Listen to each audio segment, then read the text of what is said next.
Hi friends, എല്ലാവർക്കും നമസ്കാരം. ഡെലിവറിക്ക് വേണ്ടി നാച്ചുറലായിട്ട് പെയിൻ വരാനും സെർവിക്സ് ഓപ്പൺ ആകാനും സഹായിക്കുന്ന കുറച്ച് എക്സസൈസുകളെ കുറിച്ചാണ് ഇന്നത്തെ വീഡിയോയിൽ പറയുന്നത്.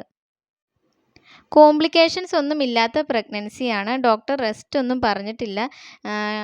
ക്ഷീണമോ തലകറക്കമോ മറ്റു പ്രശ്നങ്ങളോ ഒന്നുമില്ല എങ്കിലും ആരോഗ്യകരമായ പ്രഗ്നൻസി ആണ് എങ്കിലും മാത്രമാണ് ഈ എക്സസൈസുകൾ ചെയ്യാവുന്നത്. മറുപിള്ള താഴെയാണ്. നേരത്തെ സിസേറിയൻ ഡെലിവറി കഴിഞ്ഞതാണ്. അമ്നിയോട്ടിക് ഫ്ലൂയിഡ് കൂടുതലാണ്. ഡോക്ടർ റെസ്റ്റ് പറഞ്ഞിട്ടുള്ളവരാണ് എങ്കിലൊക്കെ ഈ എക്സസൈസുകൾ ചെയ്യാൻ പാടില്ല. ക്ഷീണം, തലകറക്കം, മറ്റ് കോംപ്ലിക്കേഷൻസ് ഒക്കെ ഉണ്ട് എങ്കിലും നിങ്ങളുടെ ഡോക്ടറോട് അനുവാദം ചോദിച്ചതിന് ശേഷം മാത്രമേ മറ്റ് എക്സസൈസുകൾ ചെയ്യാൻ ശ്രമിക്കുക. പ്രഗ്നൻസിയുടെ 37 ആഴ്ചകൾക്ക് ശേഷം മാത്രമേ ഇവ ചെയ്തു തുടങ്ങാവൂ. ആദ്യത്തേത് ബട്ടർഫ്ലൈ എക്സസൈസ് ആണ്. ഈ ഫോട്ടോയിൽ കാണുന്നത് പോലെ ഇരിക്കുക. കൈകൾ രണ്ടും കാൽപാദത്തിൽ പിടിച്ച് കാൽമുട്ടുകൾ ഒരുമിച്ച് മുകളിലേക്കും താഴേക്കും അനക്കുക. രണ്ടാമത്തേത് സ്റ്റെപ്പുകൾ കയറി ഇറങ്ങുന്നതാണ്. സ്റ്റെപ്പ് കയറുമ്പോൾ ശ്രദ്ധിക്കേണ്ടത് പതിയെ പിടിച്ച് കയറാൻ ശ്രദ്ധിക്കണം. പിന്നെ ചെയ്യേണ്ടത് സ്ക്വാട്ടിംഗ് എക്സസൈസ് ആണ്. ഈ ഫോട്ടോയിൽ കാണുന്നത് പോലെ ഇരുന്നിട്ട് എഴുന്നേൽക്കുന്നതാണ് സ്ക്വാട്ടിംഗ് എക്സസൈസ്.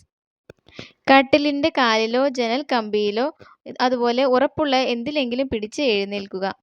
ഇങ്ങനെ ഇരിക്കുകയും എഴുന്നേൽക്കുകയും ചെയ്യുക. ഒരുപാട് സ്പീഡിൽ ചെയ്യാതെ പതിയെ വേണം ഇരുന്നിട്ട് എഴുന്നേൽക്കാനൊക്കെ. പിന്നെ ശ്രദ്ധിക്കേണ്ടത് പ്രഗ്നൻസിയുടെ അവസാന വീക്കൊക്കെ ആകുമ്പോഴേക്കും മൈൻഡ് റിലാക്സ് ആക്കി വെക്കുക എന്നതാണ്.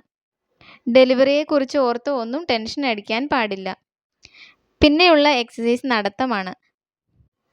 മൈൻഡ് റിലാക്സ് ആക്കിക്കൊണ്ട് കൈകൾ രണ്ടും വീശിക്കൊണ്ട് നടക്കാൻ ശ്രദ്ധിക്കുക. ക്ഷീണം തോന്നുമ്പോൾ നടക്കുന്നത് നിർത്താവുന്നതാണ്. പിന്നെയുള്ളത് സെക്ഷൽ ഇൻ്റർകോഴ്സ് ആണ്.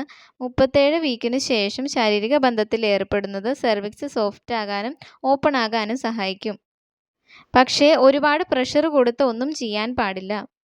ഈ എക്സസൈസുകളൊക്കെ നിങ്ങൾക്ക് പെയിൻ വരാനും സെർവിക്സ് ഓപ്പൺ ആകാനും സഹായിക്കുന്നതാണ്. എന്നിരുന്നാലും ഓരോ വ്യക്തിയുടെയും ശരീരപ്രകൃതിയും ആരോഗ്യവും ഒക്കെ വ്യത്യസ്തമായതുകൊണ്ട് തന്നെ ഏതൊരു എക്സസൈസ് ചെയ്യുന്നതിന് മുൻപും നിങ്ങളുടെ ഗൈനക്കോളജിസ്റ്റിനോട് ചോദിച്ച് മനസ്സിലാക്കി അതിന് അനുവാദം മേടിച്ചതിന് ശേഷം മാത്രം എക്സസൈസുകൾ ചെയ്യാവുന്നതാണ്. ഈ വീഡിയോ നിങ്ങൾക്ക് ഉപകാരപ്പെട്ടു എന്ന് കരുതുന്നു. മറ്റൊരു ടോപ്പിക്കുമായി അടുത്ത വീഡിയോയിൽ കാണാം.